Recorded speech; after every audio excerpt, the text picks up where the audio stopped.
Hello, everyone. This is a special edition, and this is just a video of thankfulness. 1995 was the year that changed my life and my siblings' life profoundly. You know, in May 1995, Aunt May died, which was my grandmother's sister, my paternal grandmother's sister. And if my memory served me right, there was somebody else who died that year, early in the year. Then, in that same month, the world was saddened by the loss of Princess Diana. And as I felt my heart break for her children at such a young age to have lost their mother, I didn't know, and nothing could have prepared me to think that I was going to be one of next to have lost my mother. I was going to be one of those children who was going to be motherless, to join the Motherless Child Club. That club that you really don't want anybody to join. My heart really broke for them. They were young boys, and they were in the public limelight. And while the public was grieving, their grief was different. And they were just so broken. And as I watched them walk behind the casket of their mother, my heart broken. I didn't know that my heartbreak was just around the corner. You know, that summer, as I spent it with granddad um, in Miami, Florida, my late grandfather and grandmother in Miami, they've always asked me to come and stay with them, and I always chicken out. So that summer, my godmother took me to FIU to get me transferred. She didn't trust me to go down there by myself and get it done. So we went to FIU and I transferred. I was from UTech. And 1995 was an amazing year because I chose not to go to, I started school very young. And so I finished high school young. I was the youngest in my group to finish in high school. And because of that, I couldn't go to uni right away. And the course I wanted to do, which was the diploma in business administration at the time, you had to reach a particular age to go there. And I just wasn't there at that age. And I didn't want to go to sixth form because I just, I just didn't think sixth form was for me at the time because of the course I wanted to do. Because the first year of the program would cover what you'd have done in sixth form. And a lot of what because of what I wanted to do. And I'm like, why waste the money? You know, maybe the practical one at that time, I was really a saver. And I'm like, nope, I want to do law. This is just a stepping stone to get where I want to go. If I can do this course, and that was before God says, no, law was not for you. Well, actually, God had said it, but in the back of my head, maybe I could do commercial law. Even if I didn't do criminal law, I could do commercial law. So I was thought, okay, things are tight. I could go to UTech. I could do the program, and I can get in because UTech take a small percentage of their candidates would come in on a small percentage of the candidates would come in on without A levels. And so I was determined that I was going to be one of those candidates. So I went 3-6 and I took a year out and work. You know, I love money. I love still love money, but God didn't choose. Maybe that's why God doesn't, bless me those ways yet. Because I loved money growing up as a child. I mean, when I said I loved money, I was like, okay, I know interest in certain things. I wanted to serve God. I wanted to be a missionary, and I wanted to make money. Everybody knew I wanted to make money. I mean, I would forego church trips just to go work for the summer. Yeah, I was one of my father's kids who work early age in my teens, because his workplace would do summer job for the employee kids and for others. And I had the privilege, to go and work. I've been working from when I was 14. Yes, my own money. Felt good. And I would bypass church trip because you just started working. And who cares about church trip? I wanted to go make money. And I love my own money because that money gave me some freedom. And when I wanted something, I had my parents says no. I said, okay, is it about the money? I have the money here, saved up. Yeah, can I have it? Yeah. Yeah, I that money gave me a lot of freedom. A lot of freedom.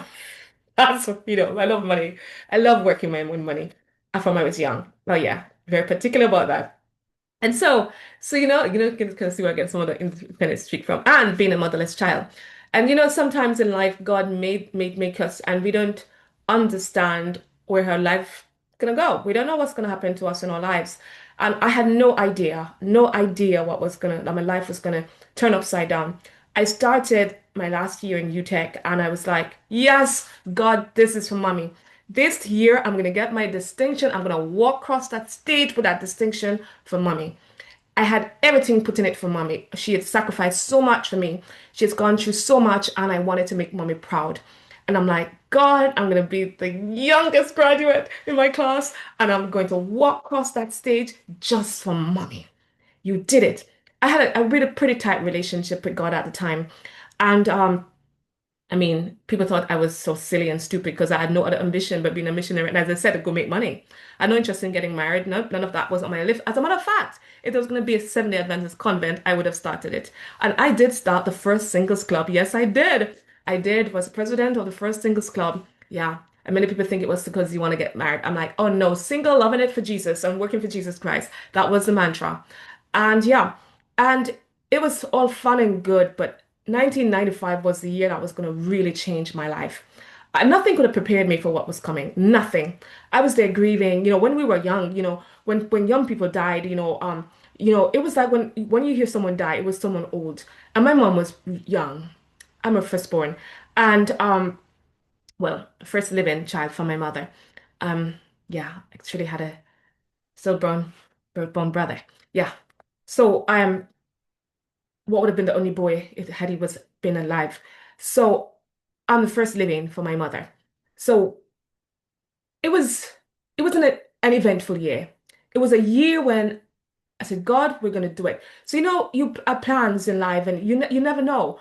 I mean, at the age, if you ask me, I said, okay, I'm gonna finish this degree. I signed up to Pepperdine University. I'd already gotten an acceptance letter to Pepperdine while I was in high school. And so I knew I wanted to go study law at Pepperdine University there in California. And I was like, amazing. And I also started, I think, civil law school. I signed up to civil law school also. And I was looking forward to go study law. And if you know anything about me, I love law. I really love law. I live, I breathe, I dream law. But God said no. So I had to take other posts. I mean, at that time I had so many I wanted to be a pilot, I wanted to be an engineer, and I wanted to be a lawyer. And I think I could have done all of them. But ask me what I was doing on a business administration course is another story. So that year, I mean, I had so much love, so many passion. And as God was saying no, I was putting it with something else. And yeah, I ended up in an accountant. I don't even know how I ended up in an accountant and auditor. Now that was just something I was thinking in my mind was sideline to go make some money while I could pay my way to law school and pay for everything else. But God had another plan. God had other plans for my life. And I knew from seven that God wanted me in ministry. I loved preaching immensely, and I was like, I don't have time to be fighting church about women in ministry. God had placed it on my heart from I was seven that, and I said, okay, God, I want to be a missionary. And my solution to that was I was going to go mission school. As a matter of fact, 1995, I was supposed to go on mission school. Me and my friend Simone from Sweden, we signed up for this global mission thing for UTech. And we were going to go on mission where, and something happened and we didn't get to go. And so 95 was a year of disappointment in many, many ways. But the greatest disappointment for me, the greatest hit for me was and it's good to have a relationship with God. And people thought I was ultra conservative. Maybe I was a little conservative, still conservative in some things, but I'm not ultra conservative at all. I mean, God has worked on me in a lot of ways, a lot of ways. And I'm my grandfather's child when it comes to my spirituality, I'm told. And rightfully so. He was the one who made sure his granddaughter stayed in the faith with Jesus Christ. And I'm not saying for the past 95 was a rough year. As you can see, I can't hardly get there. Really rough year for us. Really, really rough year. And I was there, as I said, I was with grandma. Mommy got sick the year before, and she suddenly got sick, and there were a lot of misdiagnoses. They thought it was this and that. Until I went to the UK, I realized that my friend's brother died of a similar thing where the fibers from my mom was a seamstress, so the fiber from her clothes, and this is she made this blouse shirt. Can you see it? Yeah, mommy make it so it can fit in it. Yeah, my memory. This is what I kept in memory for. I've got rid of everything else, and I've kept this one and I will keep it forever in memory of mommy. And a hard swing experience. She is a fantastic seamstress. And I'm not just saying that because she is my mommy. She was an amazing seamstress. And this blouse is more than 30 decades, maybe 40. This blouse is lasts me a long time. This blouse was maybe from 95. Yes, 95. Yes, when I was doing summer work. Yes, yes, yes, yes. I think this blouse was from 1995 when I was, no, yeah, no, not 95. That would have been 94 or 93. No, it could have been, no, this blouse was maybe from, my goodness gracious me, this blouse is maybe from 89, 89. I don't know. This blouse is old. That's what I'm saying. But I've kept it in memory. And she's still looking amazing. Amazing quality of material also. So yeah. So what I'm saying is, mommy made this shirt, and I'm donning it in honor of mommy. So I went to granddad, and granddad, so mom had sick the year before, suddenly got sick. She was following a friend to the bus stop one early morning, and we thought she got a cold, and that was the start of what's going to happen. She never fully recovered from that sickness. That's what it was, getting worse. And over a year, I would say almost over a year, almost a year. And then she died in September 15, 1995, that culminating in her death. And a lot of misdiagnosis. She went to the doctor, and Princess Margaret, I have a really sad hatred for you. I don't like you at all. Princess Margaret Hospital. I don't like Princess Margaret Hospital at all because none of my loved ones who go in there came out alive, per se, for most cases, part of it. So it's a love-hate relationship with Princess Margaret Hospital for me. And she was misdiagnosed. We had to pay for everything. I had to pay for the porter who lifted her up the stairs. We had to pay for the medication. I had to pay the doctor who saw her for her to get special treatment and care. Thank God for Blue Cross Blue Shield. Oh, Jesus, thank you for that. Um, yes, Blue Cross, that was helpful to have a Blue Cross. Yes, it was good. The daddy had Blue Cross from work. That was amazing that he had that because that was really helpful with some of the costs.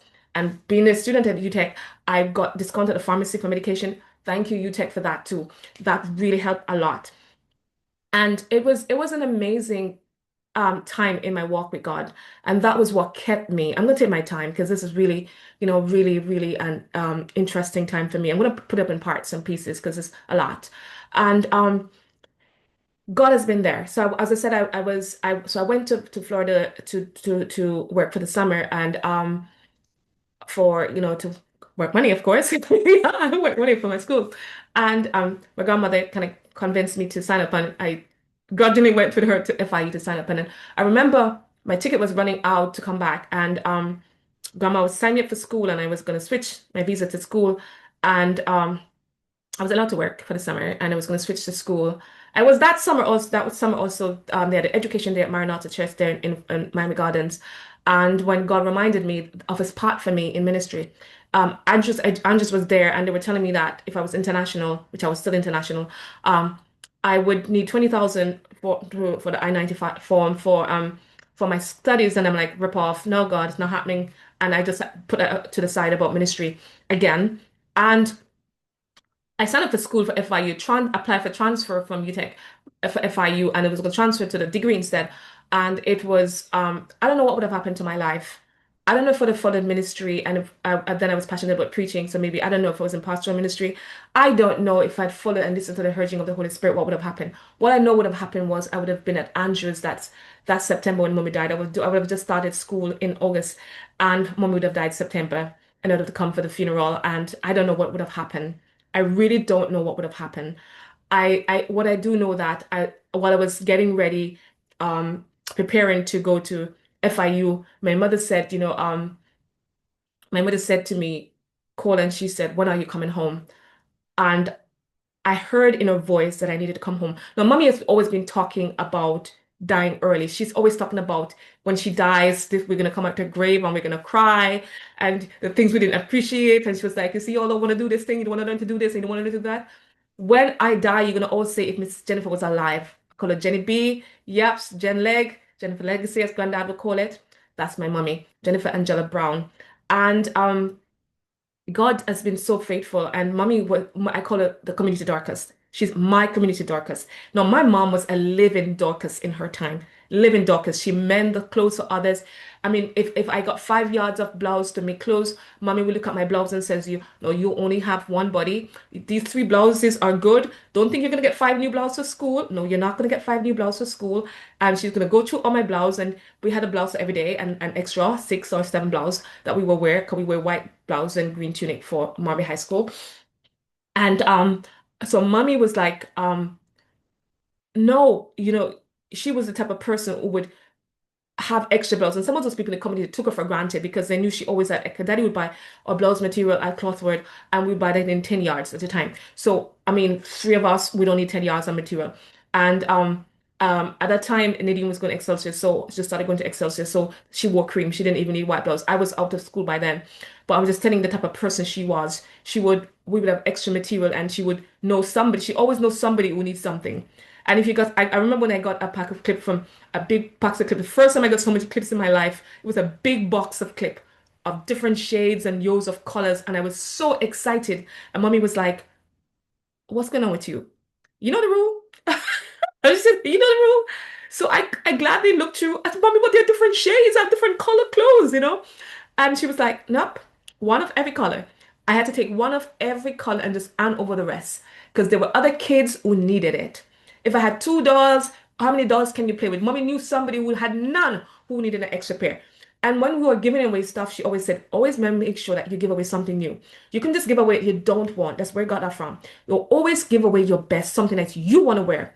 My mom, as I said, was my darkest. She was the community darkest. And she always said, when she's gonna die, you're gonna, before her body cooled, you're gonna come to her grave and cry for her. And when she died, that's just happened. So in 1995, mommy died. So when I got that call, I came back. So can you just imagine coming back to Jamaica and have 5 days to get back into UTech. So 5 days to get on dorm because I was boarding all over. I was boarding in Portmore. I was boarding in different places with the same person. I boarded in Waterford for a while I was going to school. I boarded in Pembroke Hall when she moved. So I know I was boarding, and this time I decided after the last year I was finally got onto the school dormitory because they built some new dormitory. I was on Block A, first occupant of Block A, UTech. Yeah, we were the first occupant. They were still making up our beds. Yep. And so I was one of the first residents of Block A in UTech. And I was there, and I said I was young. I'd never left home. I was so young, and I never left home before. And you know me, I was like a mommy's girl. I was always on mommy's frock tail. I was always crying when I go on holiday. I wasn't as adventurous as my sisters who went on holiday. I was crying to come back home. Even when I went to Ayla's Valley for holiday, but they said, no, you have to go somewhere. And my aunts went to Ayla's Valley by Miss Hessie for holiday. I cried so much Miss Hessie sent me back home. That was me. I was a mommy girl, always on mommy's frock tail. So you can imagine how devastated it was for me when mommy died. It was like my world came crashing when mommy died, really crashing, really crashing. And mommy had a surgery on her hand, and I was like, nope, mommy need help, my help to peel bananas and make dumplings. Nope, I don't want to be on holiday. I didn't go bath up by Aunt May, and I said, oh, May died that year, like Andrea them and Yvonne them did. I was um I was home all the time. All the time with mommy. I was always home. I never left home. So nobody ever thought I would have lived overseas. I remember daddy's friend Maurice told me that you're gonna travel, you're gonna go overseas. And I was like, interesting one. For the girl who never leaves her house. Yeah, yeah, interesting one. And when I came back home, and I remember mommy was saying to me, I noticed she had an urgency with her. She had an urgency where she was like, and then because I was trying to get back in the dorm and the dorm was opening on a Monday, I said to her, Mommy, my day off will be on Wednesday from school because I had a day off on Wednesday from school. I come on Wednesday. And she was like, no, come on Monday, come on Monday. It's like she knew she was dying on Monday. She knew she was dying. She knew she was going. And mommy was saying to me that mommy never said take care of your sisters. Never said take care of your sisters. And mommy, mommy said, take care of your sisters that Monday when I was leaving, a Sunday night when I was leaving. I remember giving her a bath and I told her I was going to come on Wednesday to see her. And she said, take care of your sisters. I should have known she was going to bunk it out. I should have known because mommy never says take care of your sisters. She always said, I can't die yet. You're going to kill my kids. You're going to kill my kids. I can't go. You're too strict. You're too strict. You're going to kill my kids. I can't go yet. You don't know what it is to be a child. You're going to kill them. I was always big for my age. I'm the older one. It's always my fault. I always have to take responsibility. You know what I mean? So, and I was great, so strict compared to them. They get away with blue murder. Blue murder they get away with. The things they get away with, I would never get away with. Being the firstborn, I tell you. Not good. First living born, I should say. Mommy was, she was like, and I remember when daddy was taking me down, he was telling me that the doctor said that she had two different pressure on each side and different temperature. I didn't know what that meant. I thought, for me, I felt she was going to go back in the hospital. I didn't know she was going to die. It was far from my mind. Which teenager want to know that their mom's going to die? Huh? Which teenager? Which teenager want to know that their mom was going to die? And, no, that I knew she said it all her life that she was gonna die young. Not in so much words, she'll always say when I die. She was always talking about death. Always. Always. She was always like, you're gonna come to my grave and you're gonna cry. Oh, I wish mommy was here. Oh, I wish mommy was here to do this. And mommy, it was a difficult time for me. I'm gonna cut this section of it. I'm gonna come back later with part two, and maybe a couple of parts for this. Mommy, it's difficult to talk about. Not in that, but difficult. There's so many memories flooding my mind. So many things that signs that I couldn't have prepared me for my mother's death, couldn't have prepared me for mommy's death. By the time I grabbed, then she wanted me to go get a new fridge because the fridge was shocking. We'd gotten a Canadian fridge and got shook up in the journey and it wasn't firing as it should. So it was shocking. It wasn't shocking and doing different things. And we tried to gas it and it didn't. So she wanted to get a new fridge. She was trying to do everything, change everything before she died.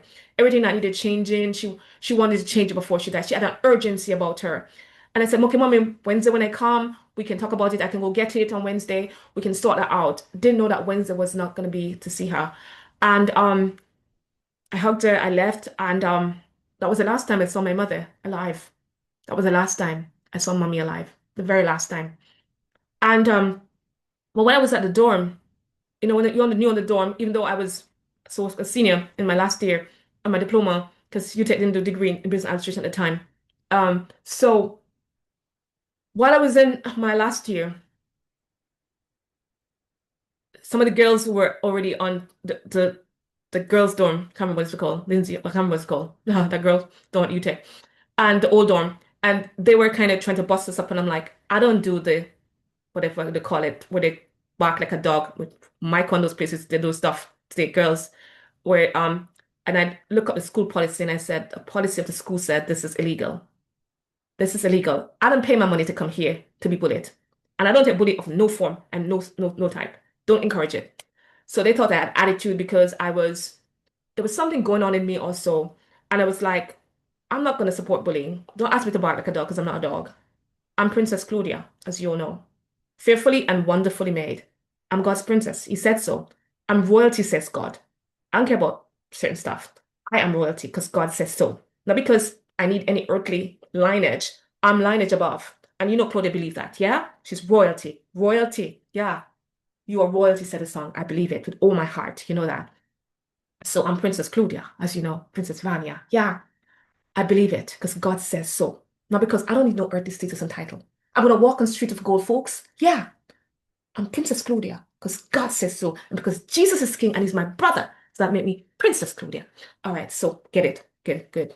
So I know why I'm in Jesus Christ. Know why I'm in Jesus Christ. So, I was like, no, God's princess not going to be treated that way. Mm-mm. Nuh-uh. No, no bullying. So they were there talking. And the morning, mommy died. I woke up.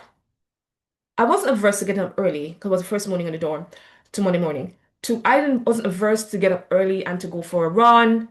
As I said, don't come when you're barking like a dog. We tried it even before. And I was there feeling like my body was going dead, really numb and dead. I didn't know what was going on in my body. My body felt like it was leaving me. I felt like I was dying. So I woke up the morning, they wake you up 5 a.m. in the morning, whole up a noise in the whole dark up Papine, dark Papine, wake you up to go run around fields. I could hardly move my legs. So I was saying to them, I think it's Miss White was the dean of the girls. And I was saying to them,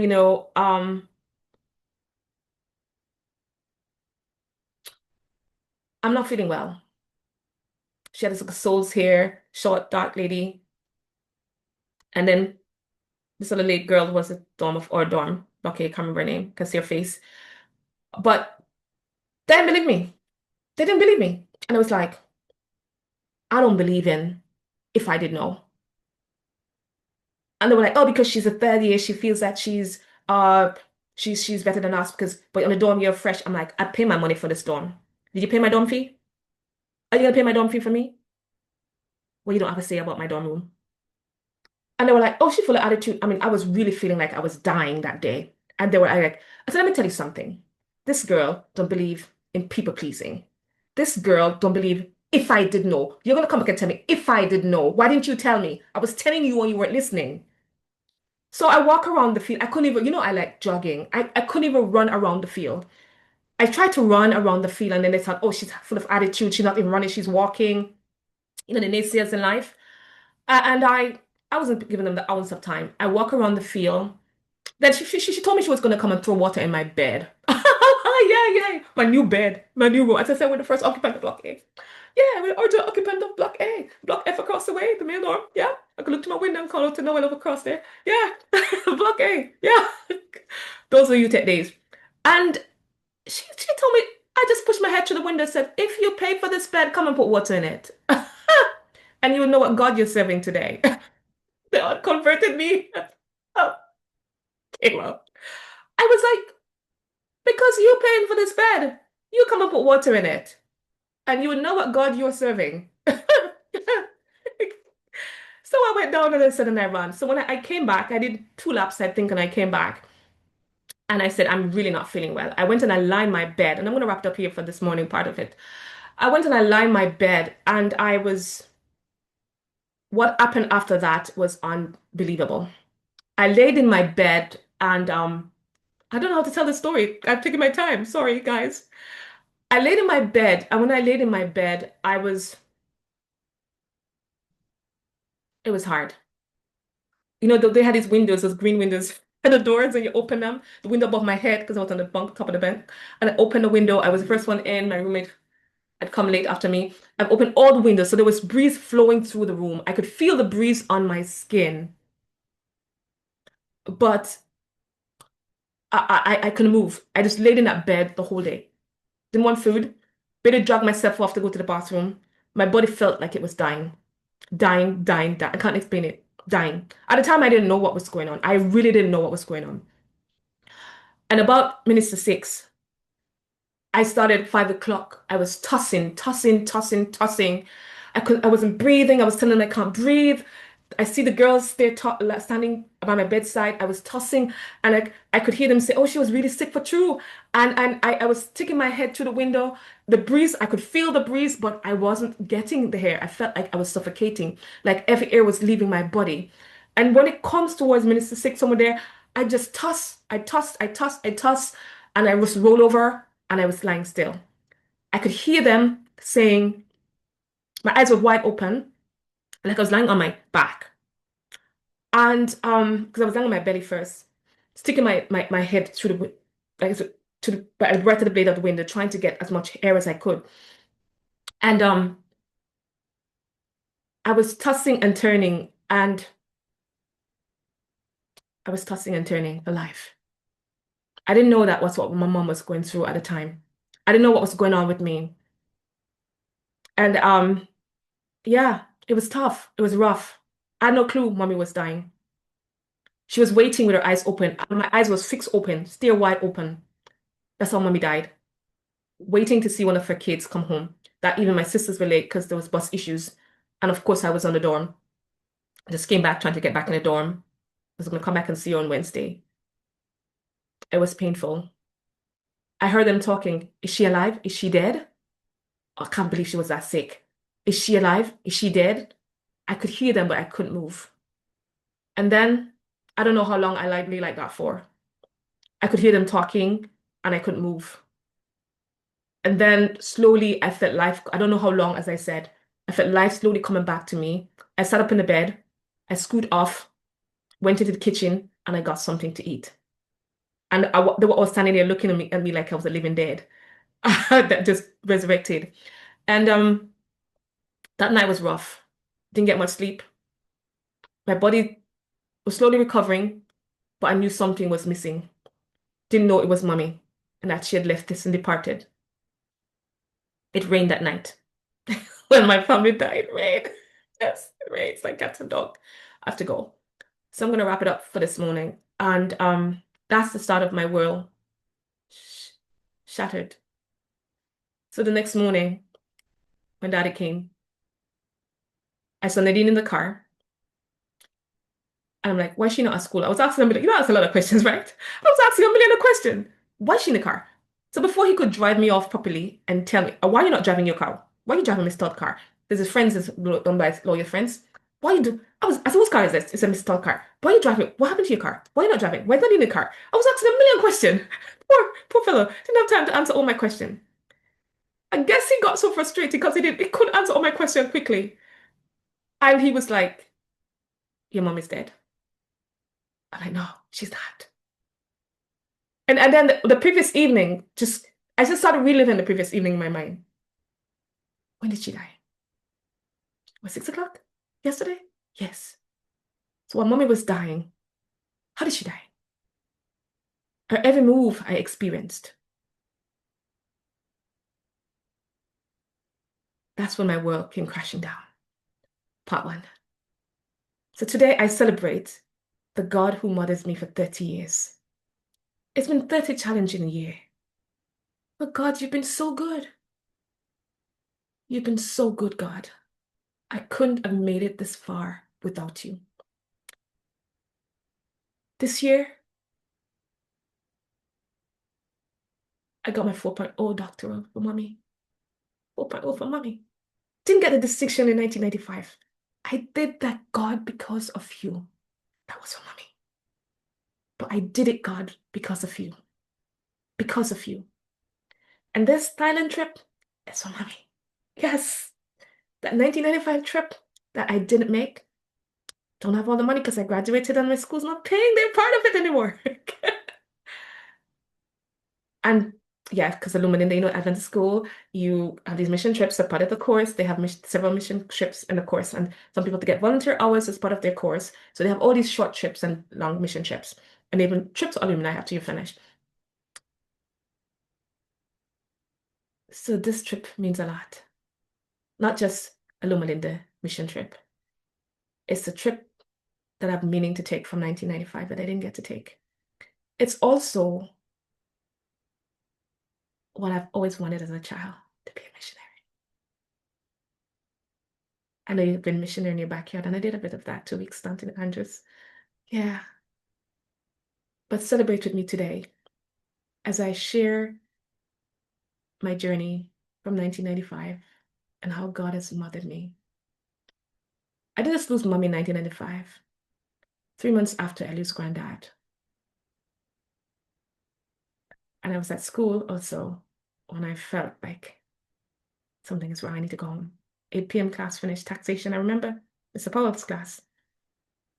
To the bus, went with my cousin to wait for me because she was at mine doing her studies. And as I got to the bottom of her lane, we met Gillette, who's now dead. And she says, did you hear what happened? And it just came out of my mouth, Granddad died. And she's, how do you know? I said, no, it just came out of my mouth. I just knew I need to come home. Oh, Granddad has been dying for a long while. It's another story for another day. I'll tell you about that in December when I talk about Granddad's death. Yeah, yeah, if I get there, by God's grace. Yeah. Godfather's always dying. All right. Okay. God, you've been good. I couldn't have made it without you. You've been my God of vengeance. You've been my canopy. And you have been a mother to me. Thank you, God. This is an honor for you. Bless, bless.